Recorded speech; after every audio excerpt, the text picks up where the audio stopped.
So I just got back from a week-long trip to Italy where we spent a few days in Rome, a day in Naples, and a few days in the Amalfi Coast. So I have a ton of Italy content coming your way, including itineraries, things to know before you go, and travel tips for these areas. So make sure to subscribe so you don't miss out on those. This was my second time in Rome. I went back in 2016 when I was sitting abroad in Barcelona, and I remember really enjoying it. Although I was extremely new to travel back then, but this time, not so much. It was way too hot, way too crowded, and way too under construction this time around for me. It just didn't have the same charm or appeal to me that I remember having back in 2016. So I'm here to tell you 5 things to avoid on your first trip to Rome, so hopefully you can enjoy it a little bit more than I did this time. First is going to any main tourist attraction site without pre-bought tickets online.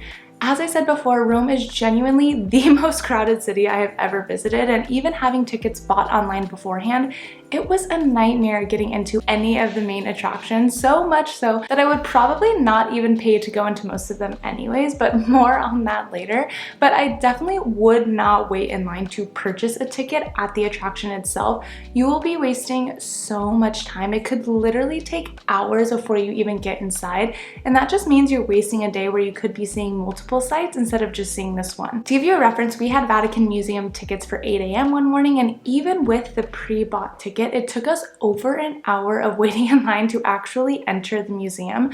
You first have to wait in this super long, super crazy line outside that is so unorganized just to show someone that you have a ticket and that you have an ID that matches the name that's on your ticket. Then they let you inside where you join another line to go through security.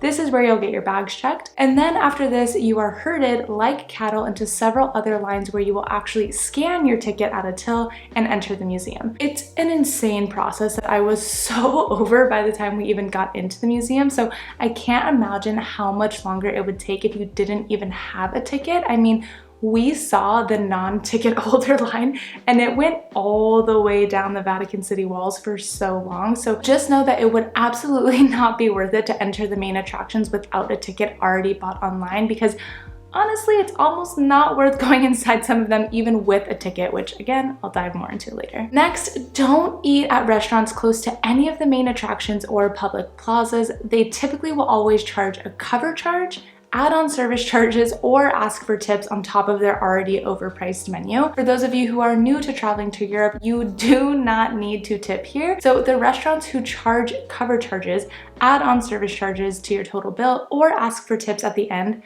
are only targeting tourists, which also means it's not as authentic. So if you're hungry and you're anywhere near a major tourist attraction or a public plaza, head down an alleyway and make your way away from these attractions until you start seeing more local style places. You can also search restaurants near you on Google, click on one of those that has a good review, and then search the reviews for the words cover charge or service charge to see if that place charges one. That would be the best way right off the bat to avoid a place like that and try to get a more authentic experience.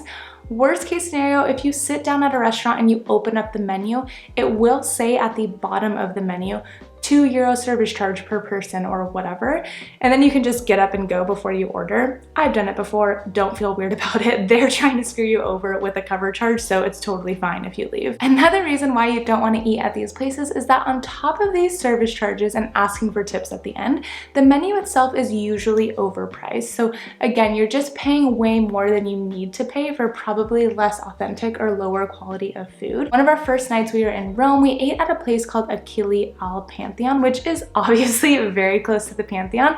And the only reason we did is actually my sister-in-law's co-worker who was born in Italy recommended it to us. And don't get me wrong, it was so charming. Exactly what an American thinks of when they think of eating in Italy. Red and white checkered tablecloths, romantic dim lighting, Italian music playing in the background while you're sitting in this little cobblestone alleyway. But as soon as we opened up the menu, we saw at the bottom of the menu a cover charge per person at the bottom. And then when they brought us our bill, they were really pushy about adding a tip, which made us feel really uncomfortable.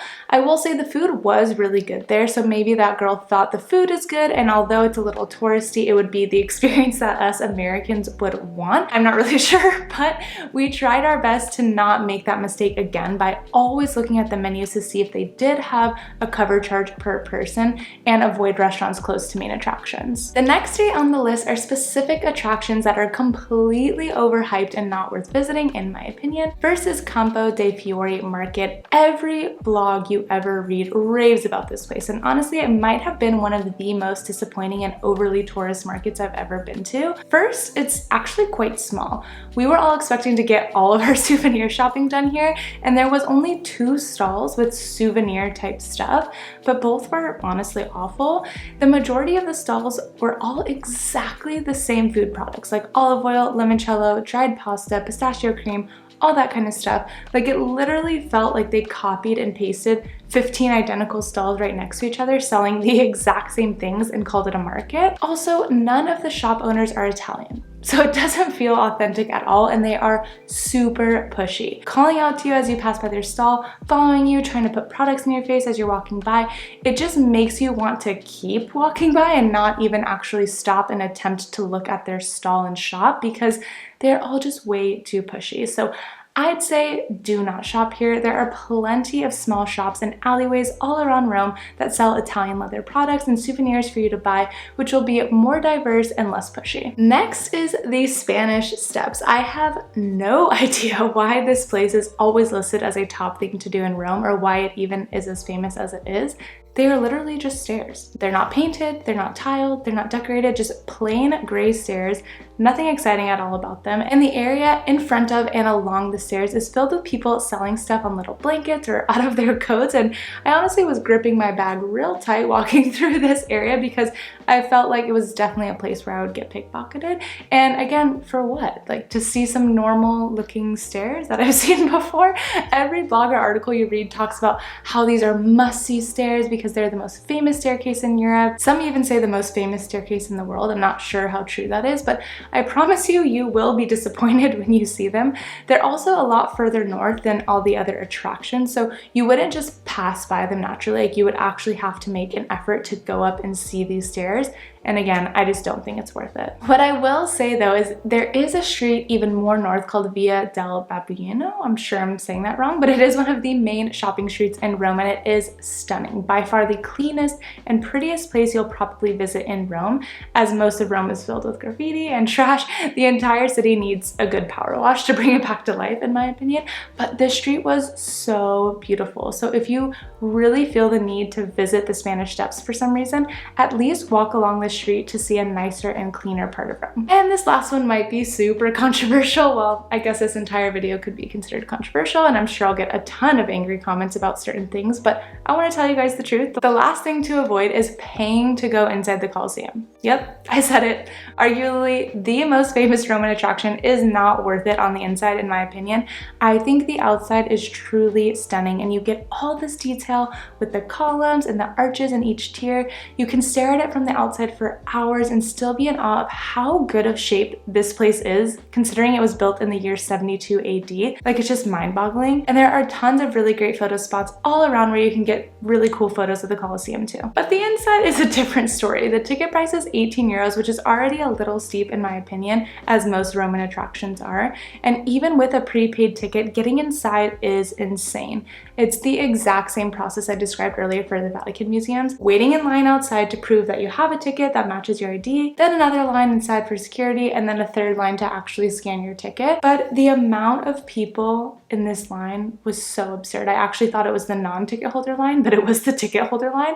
I have never felt more claustrophobic or like a herd of cattle in my entire life. Plus, throw in the fact that it was 90 degrees outside, and my God, by the time I actually got inside, I was so over it, I just wanted to leave. But we climbed the stairs up to the top to get the views of the inside, and honestly, it was so lackluster to me. My first thought was, meh. And I think that's just because the outside seems so well preserved and so detailed. The inside just feels like rubble or old rocks. It's not really preserved to the same degree at all as the outside is, so it just doesn't feel as impressive compared to the outside. So when you combine that with the price, the hassle to get in, and if you're visiting in the summer, the heat, it's definitely not worth going inside. Find a few cute spots on the outside to admire it and get some great photos. So again, I know some of these things might be controversial, but I'm always here to give you the truth to help you plan the best possible trip I can, and this is how I truly feel.